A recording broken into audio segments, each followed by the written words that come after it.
So another quick update on my river, and as you can see, the first layer of resin is in and set.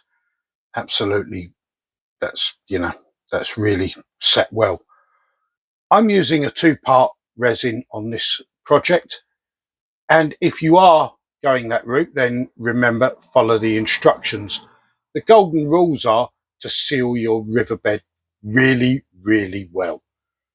6 coats of sealer have gone into this, 3 below and 3 above, just to make damn sure it doesn't leak. Last thing you want to do is spend money on this product and waste it. And as the camera picks up a little bit of reflection there from the window, we can see how good it's really looking. Let's just come down there a little bit. Sorry about the reflection of the sky, but we're back inside now because this second layer is being poured just as I'm about to go to work. I can't leave it outside to dry. It might rain while I'm at work. There's all sorts of things that will go wrong. The second rule is when you get to the end of your river, make sure you dam your area really well. I've got tape, I've got wood at the back and at the front. And it doesn't matter what damage is done to my framework at this stage, because of course there's going to be a fascia put in there for the final product once this railway goes to exhibition.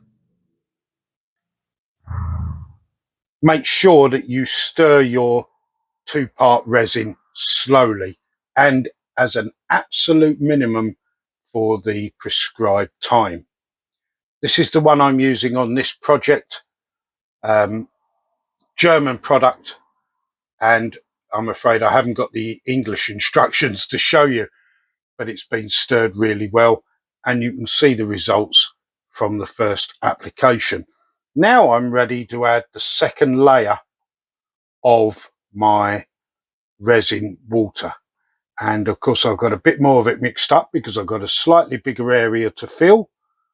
I'm making sure that I don't pour too much resin in one go, otherwise it'll take forever to set up and won't set up at all. So let's get to it.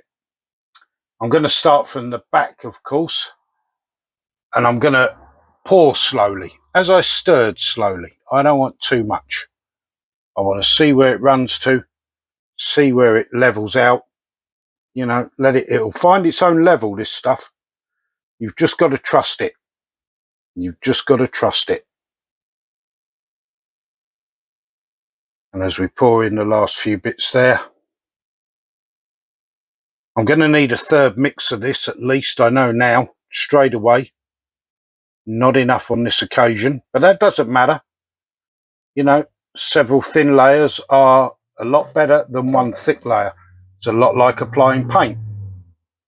You can see where we're up to just about there on this shot. We're about sort of halfway up the riverbank. I'm going to need at least one more layer, but I'll let this one set up, see how it looks in 24 to 48 hours time. Make sure it's dried firmly, and then we'll mix some more if we need it.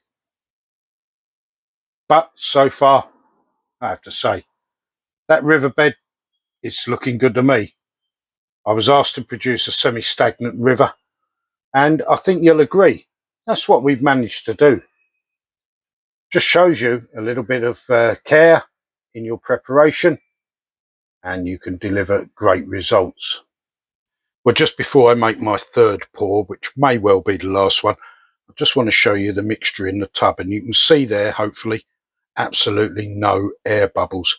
Really important to follow the instructions of the product that you're using and to make sure that you mix thoroughly and very, very slowly. And you'll notice in this tub that there's a bit of brown paint around the edges. I haven't tinted this product. This is because this tub was used for some painting on the scenery before that. I don't tint my resin. The work is done on the riverbed. That's where you do the work and get the colour, not through tinting your product. I know a lot of videos on YouTube show you to do that, but I've never done it and it's never let me down. Well, that's it now. The third pour is in place and you can see how far we've come up the riverbank, and that's just about good enough. I think I'm not going to go any further.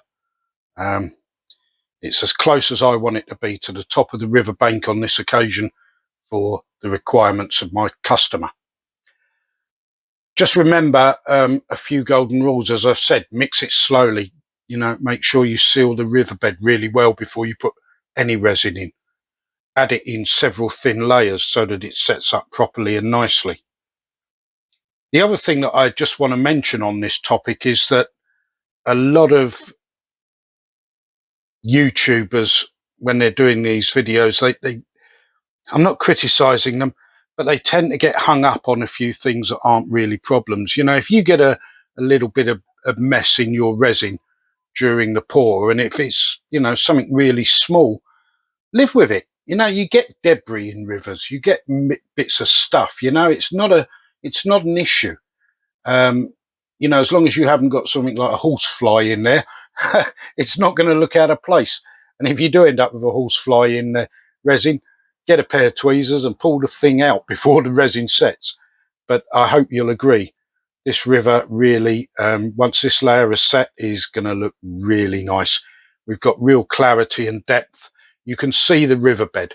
You can see the detail. Things like the jetty, things like the water pipe, which is there now.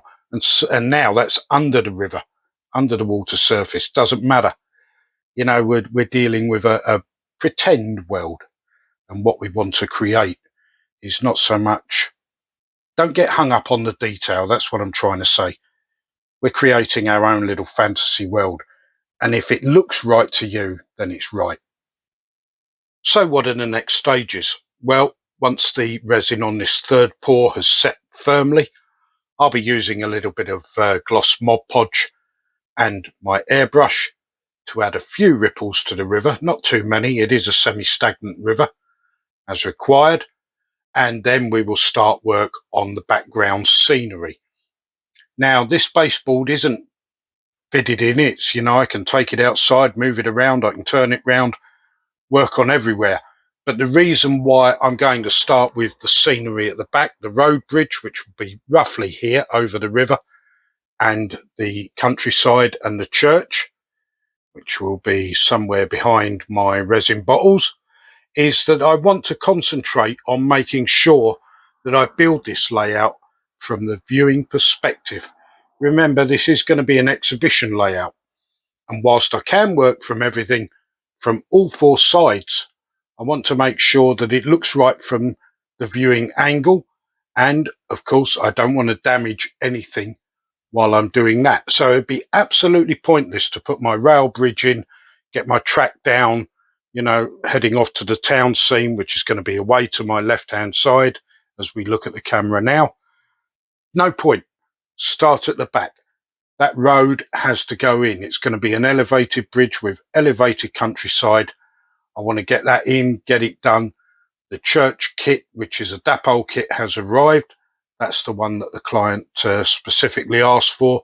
We're going to get that built, get some Celotex roof insulation in there, building insulation, create a bit of a hillside at the back of the diorama. So I hope you'll join us for that. I hope you found all this interesting. Lot 2 river construction. Make sure you get it right. You spend a lot of money on product and you don't want to waste it. Join us next time on St Blazey Model World. Bye for now.